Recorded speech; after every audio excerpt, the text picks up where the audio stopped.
Hello and welcome. This is going to be the Daily Dharma with a little bit of a political bent. I hope that those of you that don't really care for political stuff will just check out one of the other Daily Dharmas, but it's prevalent in my energy. I just went through and did a full recording on this, but it just seems like the information is not forthcoming. And I think that the universe works in those types of mysterious ways on purpose quite often.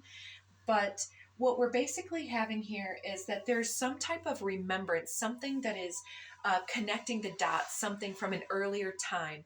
And we were talking very much about how the J6 stuff really sets us up now for the other side to not be willing to be seen in the light that was projected and shown and evidenced by the J6 type crowd. We talked quite a bit about the various anomalies influencing the elections and how it wasn't free, it was not fair, and all of the evidence is pointing towards that Kamala Harris was the victor. Even the popular vote is within 1%, and neither one is supposedly winning the popular vote in that case. However, with all the bullet ballots that were ridiculously stuffing certain ballot boxes with just simply a vote for Trump. But you don't see the same type of a thing in any of the years that we've been holding elections. The percentage was something like 0.5 or 0.8 bullet ballots will always be submitted on the elections. But in certain districts, this was up to 30% all for Trump. So that's an obvious stuffing of the ballot box. The swing state machines were from Elon Musk, who told us that it would be easy to hack them and he knew how. The software from other machines was given out accidentally. It was hacked and shared amongst the individuals that were pro-Trump. For 4 years, they've had time to figure out how to infiltrate that. Romania has just invalidated their election because it became obvious that Russian interests had infiltrated their elections, and they'll be holding a separate election once they figure that stuff out. And I feel like that's what is going to need to happen here, because I do not see that there will be an inauguration in January. There's not enough time to figure out what is going on, because hearsay and understanding of the evidence is only one aspect of a case. You actually have to prove it. You actually need to know that the individuals that are going to hear the case are not biased. I feel like, based on some of the recent votes, that we may also figure out that some of the Democrats are actually also compromised in this case. And so it's going to be interesting to figure out and look at all of these details and information. So we have the ability to work together to get the positive outcome that is in the best interest for all concerned in this country and in the world at large. If places such as Russia or anyone else that's compromising these places, authoritarian regimes, if they are coming forward and trying to take over the world in every little pocket that they can, then the whole world has to stand in solidarity against the rise of the dictator. So I feel like we need to stay the course and move forward. I see we've got a pile here for Kamala, a pile for Trump, and a pile for Elon that we were able to start in the initial. And so we see Kamala possibly being advised by all of her critical individual advisors and her people here to not make it a big deal, to not be like that, and to just accept in some way. And she's feeling captured and stuck and immobilized, very distraught, trying to figure out this information. But then later we got the letter. I'm not sure why that's not out here. Oh, it's over on the other side. Um, but she's looking at the details of something here that's been brought to her attention, and it looks like she's really ready to take a risk or to challenge something, although her traditional recount time frame, the window of opportunity, is already passed. So it's going to have to be something separate and different, such as invalidating his presidency in other ways, which shouldn't be hard. I mean, really, I'm just mystified at the people of our country and of the world just kind of throwing up their hands and saying, oh, well, there's nothing that I can do. Well, it's the people that run the whole world. It's not the leaders. They're supposed to be our voice. And if we find that our voice has been manipulated and changed, that's somebody manipulating our free will. And our free will must be something that we hold sovereign above all else. And so our resilience is how we stay aligned with our true north and our integrity. And if we compromise that by saying, oh, well, you know, if you can't beat them, join them, then you are complicit karmically in some way. So on the Trump side, we see a lot of things. I got a lot of misogyny and him trying to bait people, the general public, into this very low vibrational, lack of integrity information. We also talked about how women are not constitutionally protected or legally seen as sovereign individuals on the legal basis. That has never been ratified, that we are equal. It has never been ratified that we are equal.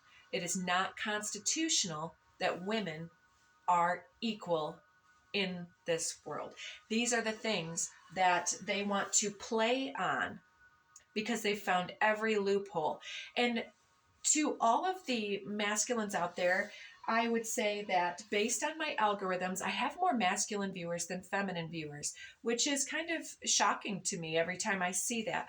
However, if you are watching me as a masculine and hear me saying the things that I say, it should infuriate you. It should get your hackles raised, as they say, because this is an injustice to everyone.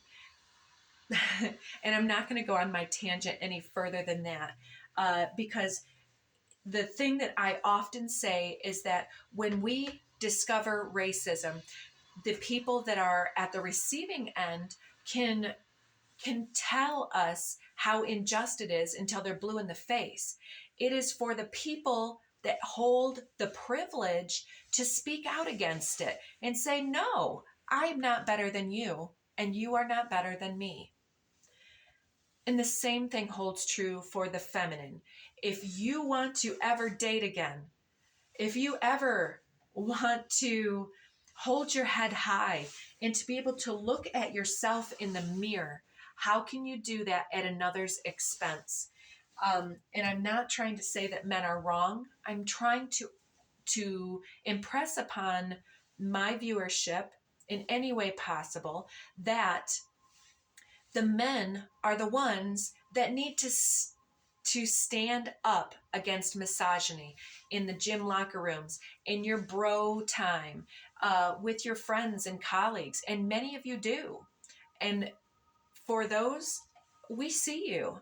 But the others that are just hiding misogyny behind their insecurities, this is toxic masculinity. It's not necessarily women who make men feel this way. It's the cult of culture and society that teaches you that you have to be a certain way and that women should be a certain way to make it easier for you.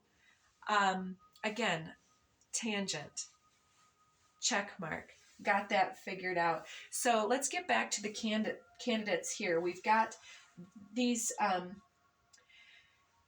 this information about them, it came out on Elon Musk's side as well as Trump's, that they're trying to incite challenges. They're trying to get people upset so that they can justify more violent uprisings. Their people are out here touting their guns and their pitchforks, and they're still very angry. They're waiting. They wish a Democrat would. They wish a liberal would, so that they could come forward and be just as awful as their fearful leader, and then be pardoned for it, because then they feel some type of a way. And so they're playing on this minority of very, very volatile individuals that have been completely pushed into their belief patterns by virtue of things like AI, and by the stories that they've been able to generate, by the words that they've used in their rallies, and so on. They have incited so much BS in our faces that those of us who are not willing to stand up and say this is BS, let alone those that may have, for whatever reason, cast their vote for this injustice, for this whatever you want to call it. It's for them to wake up to this. I mean, how can you look at every development that's going on and feel that things are going in a positive direction? And if they really felt that way, they would be out in the streets celebrating, and they are not. They're still angry. They're still trying to cause problems and saying, oh, thank you, MAGA Jesus.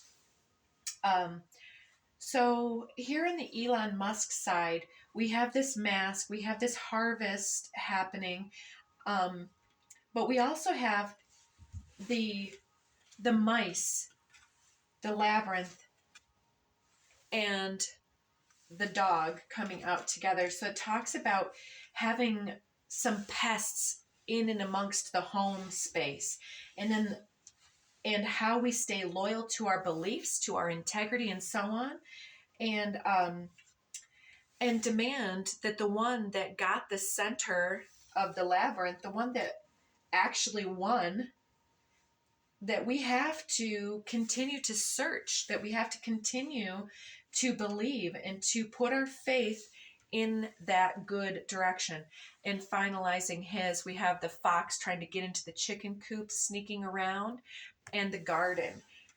So I feel like he's still pretty protected in that regard, but I think that many individuals are being challenged at this time to see through the looking glass. It is very much like an inverted reality. It's like they were somehow able to jump timelines in, sorry, I have a hair on my face, jump timelines in such a way that delivered us someplace that was not actually part of our free will. And so it's up to us to advocate and to resist our own compromised free will. Archangel Raphael comes out first, guarding the heart space, helping and healing. Underneath, we've got King of Roses.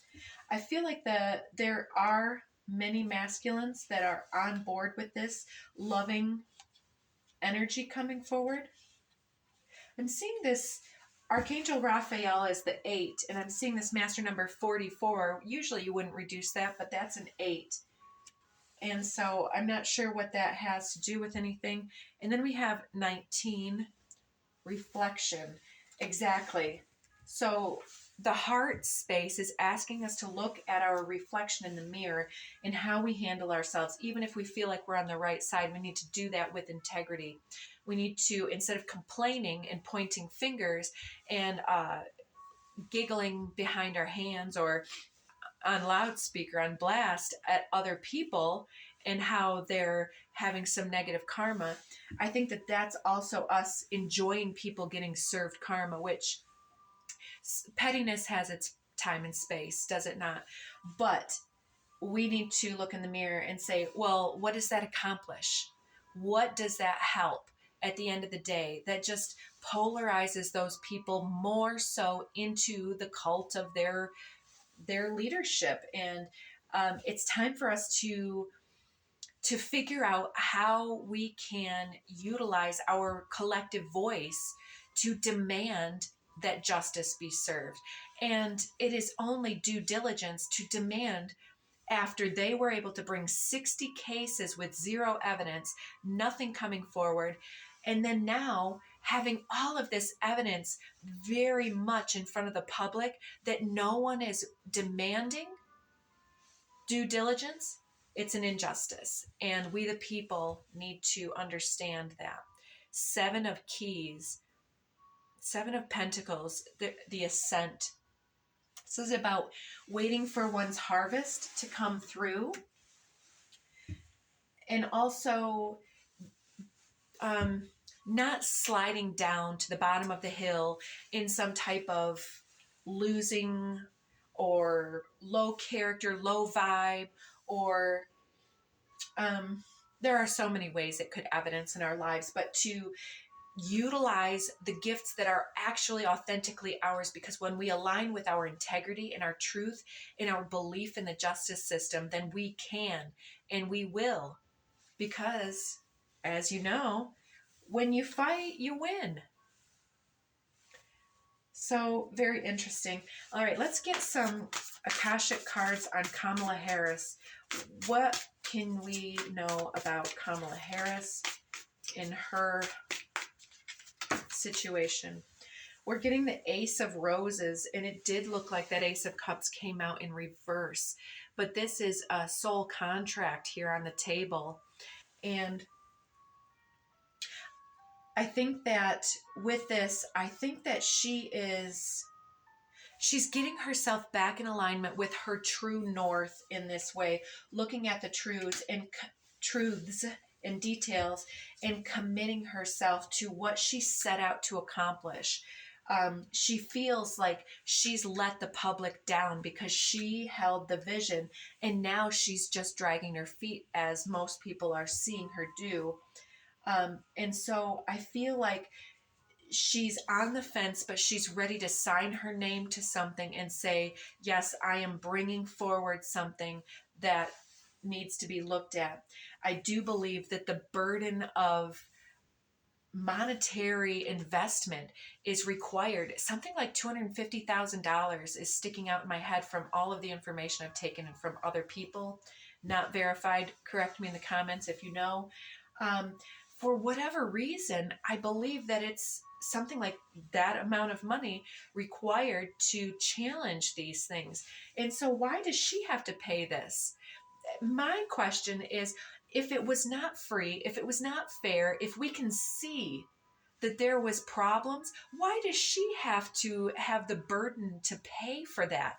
It is her constitutional right as a candidate that she have a free and fair election. It is our right as the populace to have a free and fair election. And it is the world's free will to be free, to be sovereign, and to be protected from all those that come with agendas in that way, in that darkness energy.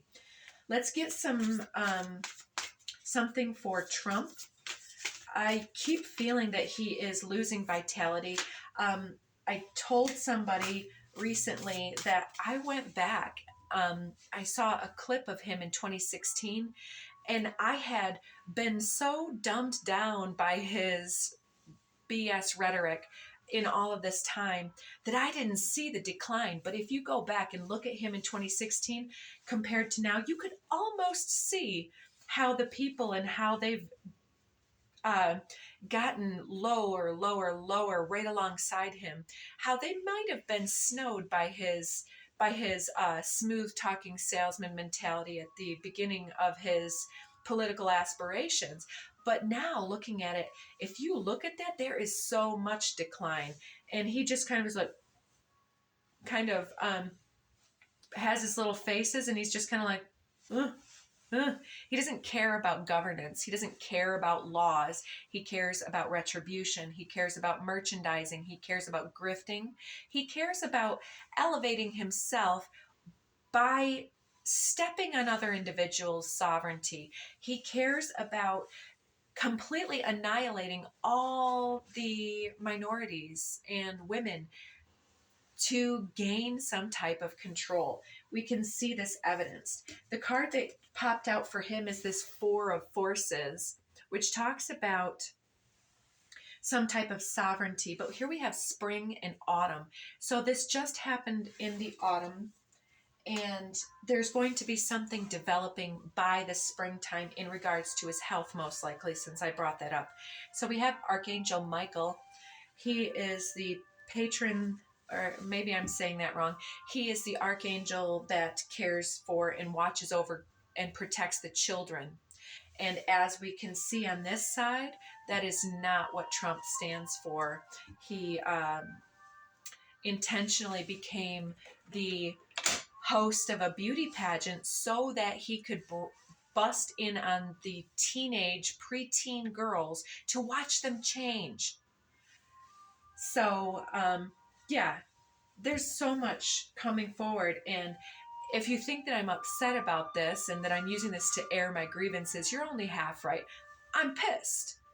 And yes, I'm using this platform to speak about my free will and what is in the highest possible good for everyone, constituents, the earth, the galaxy, and so on. I believe it is that big. So let's get one more from this one in Crescent Moon, an interesting one.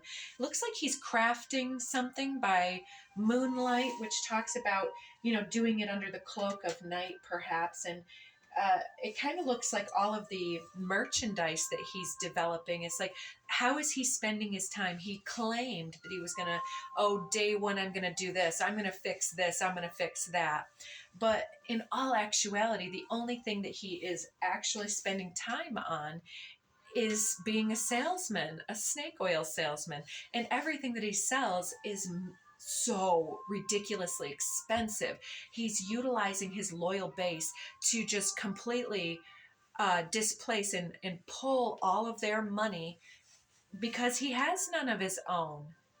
It's not like the man does any work. Yeah, so I feel like we need one more on his side because I want to know about what is this that he's doing under the light of the moon. We've got this, the Seven of Forces now. Balance. It looks like he's dealing with many of his legal issues as well, he and his people. And it looks like, I think he's got so much red in his ledger because if you've been following this, you know that he has already been, what do you call that? Charged. He's been ordered to pay millions of dollars in many different ways. Him and who's that other guy, Giuliani or whatever. It's like they had no money to begin with. He's never shown his taxes. It's because he has no money. He pretends to be a millionaire. He's a fake. And so the emperor really truly does have no clothes here. And so he's creating all of these things in a mad attempt to hopefully expunge, pardon himself, overturn his judgments against him, and to pay what he can't get out of. But he never pays anything anyways. So I think this is karmic balance coming to get him.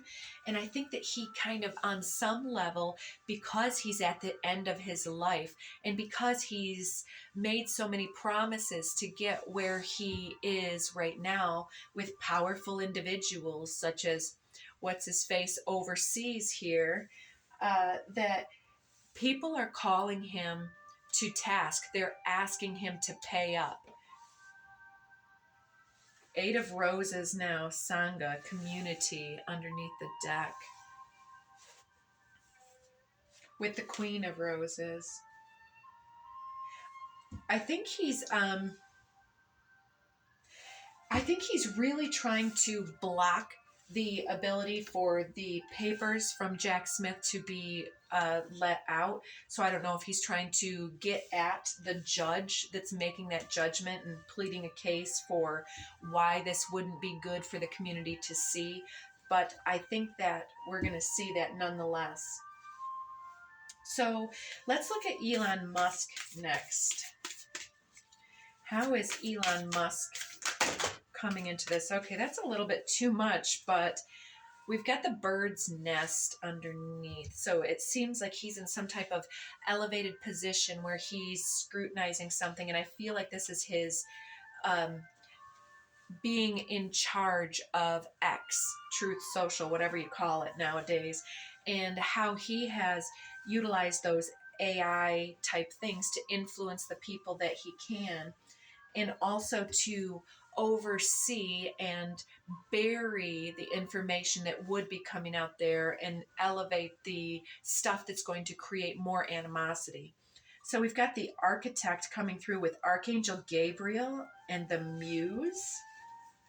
And Uriel and the Sphinx, you don't say. Ooh, that's a powerful combination for those that understand here. So it's like he's architecting something, he's building something over here, and it could be so many of the different things that his hand is in those cookie jars, but he's creating something through this presidency that allows him to be the architect. So as the Constitution is written currently, you have to be a natural born citizen. He's an immigrant, so he cannot legally at this time be the president.